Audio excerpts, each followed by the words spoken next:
Hello everyone, now let us discuss about medical terminology related to ear. The first term is exostosis. It is an extra growth of bone that extends outward from an existing bone. The next term is mastoidectomy. Mastoidectomy is the surgery to remove cells in the hollow air-filled spaces in the skull behind the ear within the mastoid bone. The next term is otoplasty. It is a cosmetic procedure used to change the position, shape or size of the ear using permanent sutures. The next term is atresia.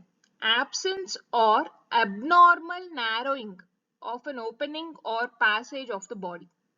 Absence or abnormal narrowing of an opening or passage of the body.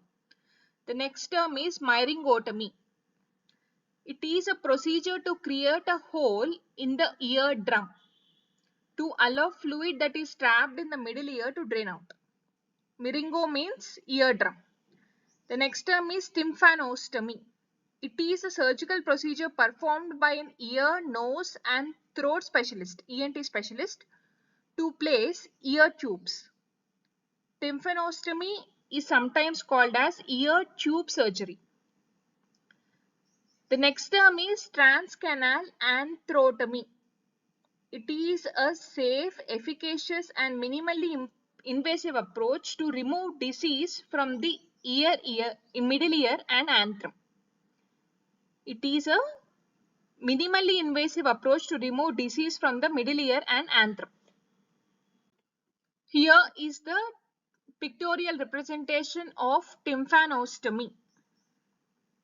This is myringotomy, and this is myringoplasty.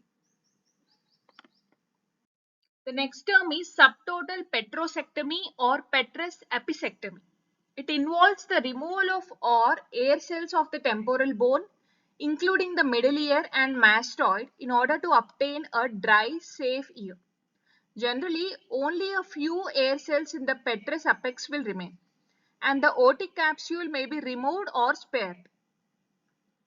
The next term is meringoplasty, an operation to repair a hole in your eardrum. An operation to repair a hole in your eardrum.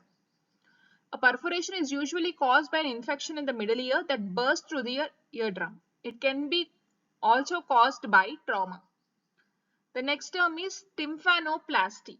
It is a surgical procedure performed to repair a perforated tympanic membrane with or without reconstruction of ossicles, with the aim of preventing reinfection and restoring the hearing ability.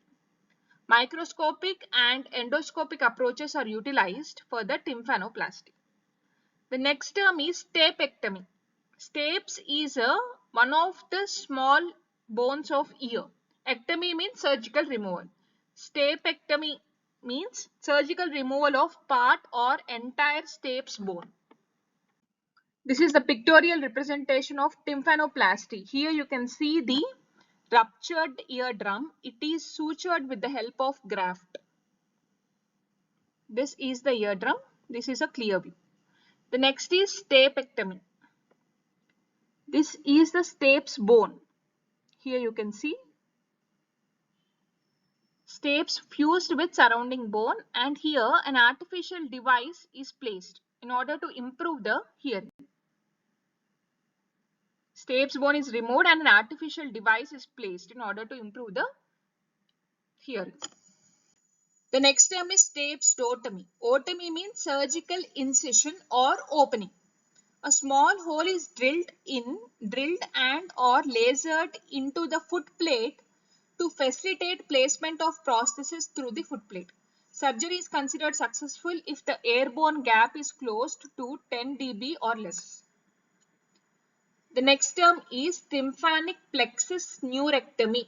It is a surgical procedure that ablates the tympanic plexus with the goal of relieving persistent ear pain. The next term is labyrinthectomy. It is a surgical procedure of temporal bone used to treat intractable and refractory vertigo. This procedure surgically removes the neuroepithelial elements of the semicircular canals and vestibule. The next term is nasopharyngoscopy, a procedure in which a doctor inserts a flexible scope tube through your nose and advances into the back of your throat. The next term is ear metoplasty. Ear metoplasty is a type of ear surgery that involves widening the opening of the ear canal or the meatus. And the final term is labyrinthotomy. It is a surgical incision. Remember, otomy means surgical incision or opening. Ectomy means surgical removal. Labyrinthotomy is a surgical incision into the labyrinth of the inner ear. Thank you for watching. Please subscribe for further videos on medical coding and CPC training.